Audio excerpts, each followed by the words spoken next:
Coronavirus, la lutte sera longue, impatience aux États-Unis, timide déconfinement en Europe. La lutte contre le coronavirus sera longue, prévient l'OMS au moment où l'impatience grandit aux États-Unis et où l'Europe prépare son déconfinement, sur fond d'inquiétudes économiques. Ne vous y trompez pas, nous avons encore un long chemin à parcourir. Ce virus nous accompagnera pendant longtemps, a prévenu mercredi le directeur général de l'OMS, Tedros Adhanom Ghebreyesus depuis Genève. Le patron de l'Organisation mondiale de la santé, OMS, redoute tout particulièrement un relâchement dans le combat mené contre ce nouveau virus, qui a déjà fait plus de 180 000 morts dans le monde depuis son apparition en Chine en décembre. L'un des plus grands dangers auxquels nous sommes confrontés aujourd'hui est la complaisance face à la pandémie, a-t-il martelé, soulignant que les premiers éléments indiquent que la majeure partie de la population mondiale reste susceptible d'être contaminée. Aux États-Unis, où les manifestations anti-confinement se poursuivent, les autorités ont recensé mercredi 1738 décès dus au coronavirus en 24 heures, un bilan en baisse par rapport à la veille, selon le comptage de l'université Johns Hopkins qui fait référence. Ce bilan journalier porte à 46 583 le nombre total de décès recensés depuis le début de la pandémie aux États-Unis, pays officiellement le plus endeuillé au monde par le Covid-19. En dépit de ces chiffres et de la situation dramatique dans les hôpitaux de certaines régions particulièrement touchées, le président américain Donald Trump a jugé la semaine dernière qu'il était temps de faire redémarrer l'Amérique. Il a toutefois laissé chacun des gouverneurs prendre la décision selon la gravité de l'épidémie dans son État. Certains ont rapidement commencé à relâcher les règles de distanciation. Dans les États encore sous ordre de confinement, des Américains multiplient depuis plusieurs jours les manifestations pour appeler à relancer l'économie. Sur la même longueur d'onde, Donald Trump a signé mercredi un décret suspendant temporairement l'immigration aux États-Unis, qui ne délivreront plus de carte verte pendant 2 mois, afin, dit-il, de protéger les salariés américains. De l'autre côté de l'Atlantique, plusieurs pays européens se préparent à sortir progressivement du confinement que leurs populations sont contraintes de respecter depuis le mois dernier. Et la tentation y est grande de relancer certaines activités économiques face au spectre de la récession. Mais aller trop vite serait une erreur, a estimé mardi la chancelière allemande Angela Merkel, dont le pays a décidé entre autres de rouvrir certaines grandes surfaces. Berlin et 10 des 16 États fédérés allemands ont décidé d'imposer le port du masque dans les transports publics. Bars, restaurants, lieux culturels, terrains de sport y demeurent fermés. Écoles et lycées rouvriront progressivement. Outre l'Allemagne, l'Autriche, la Norvège ou le Danemark sont engagés sur la voie de l'assouplissement de leurs mesures de confinement, tout en conservant des mesures de distanciation sociale. L'Italie, la France, la Suisse, la Finlande et la Roumanie préparent aussi un prudent déconfinement. Le constructeur automobile Renault a commencé à relancer sa production en France, qui avait été interrompue le 16 mars. Malgré des signes de décélération, le seuil des 112 000 morts a été dépassé sur le vieux continent. L'Italie, 25 085 morts, et l'Espagne, 21 717, sont les pays en Europe les plus atteints, suivis de la France, 21 340, et du Royaume-Uni, 18 100.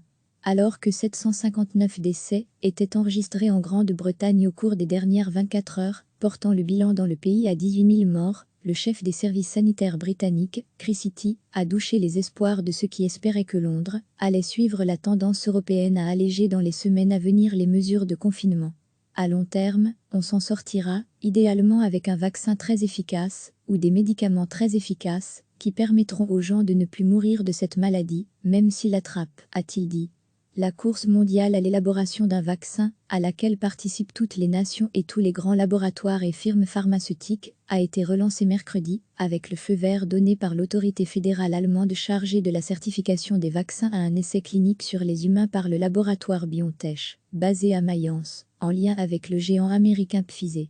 Actuellement, 5 projets de vaccins dans le monde en sont aux essais sur des humains, mais la mise au point d'une formule efficace et sûre ne devrait pas prendre moins de 12 à 18 mois, estiment les experts.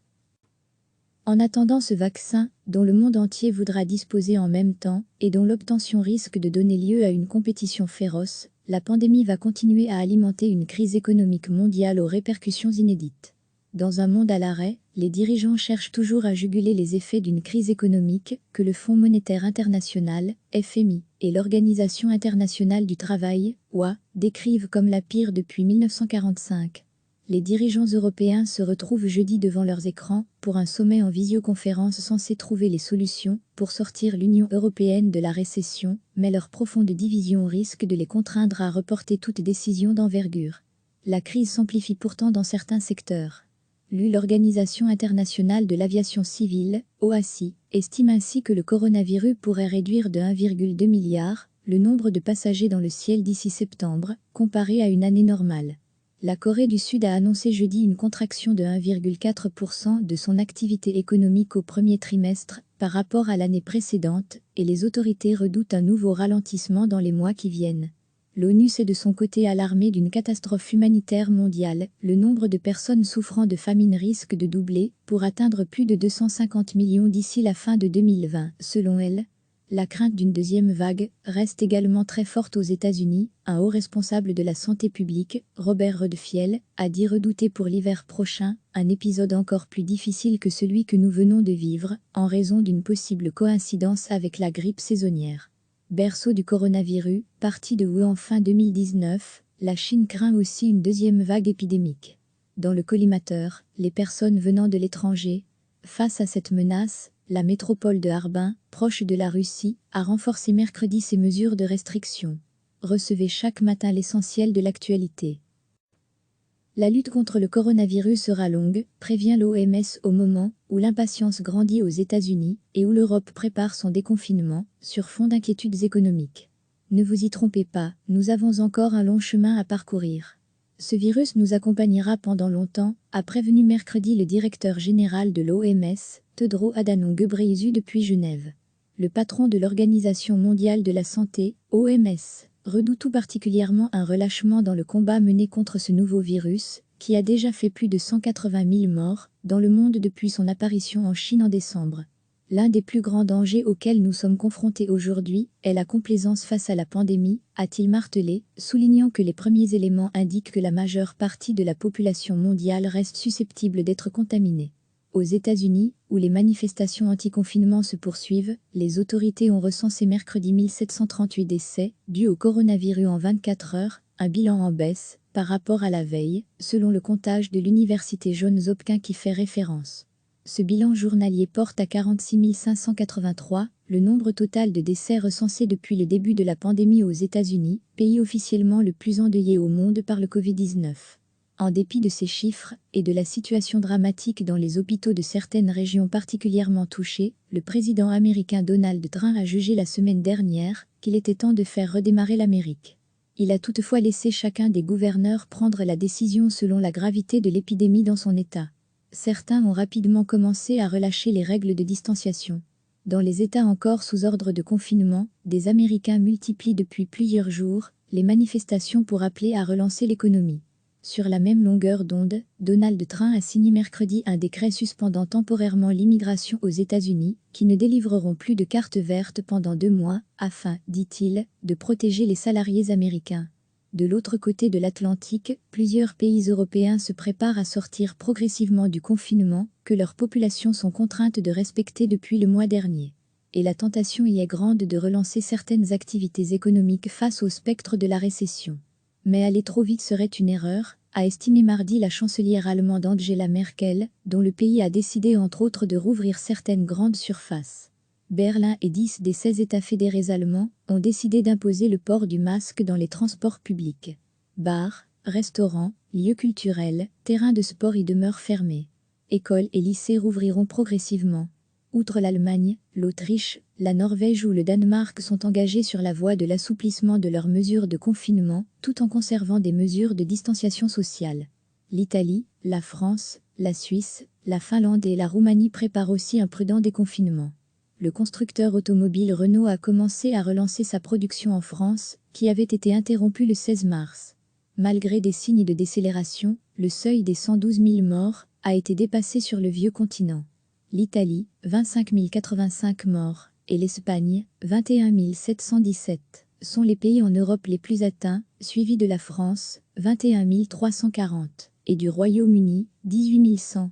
Alors que 759 décès étaient enregistrés en Grande-Bretagne au cours des dernières 24 heures, portant le bilan dans le pays à 18 000 morts, le chef des services sanitaires britanniques, Chris Whitty, a douché les espoirs de ceux qui espéraient que Londres allait suivre la tendance européenne à alléger dans les semaines à venir les mesures de confinement. À long terme, on s'en sortira, idéalement avec un vaccin très efficace, ou des médicaments très efficaces, qui permettront aux gens de ne plus mourir de cette maladie, même s'ils l'attrapent, a-t-il dit. La course mondiale à l'élaboration d'un vaccin, à laquelle participent toutes les nations et tous les grands laboratoires et firmes pharmaceutiques, a été relancée mercredi, avec le feu vert donné par l'autorité fédérale allemande chargée de la certification des vaccins à un essai clinique sur les humains par le laboratoire BioNTech, basé à Mayence, en lien avec le géant américain Pfizer.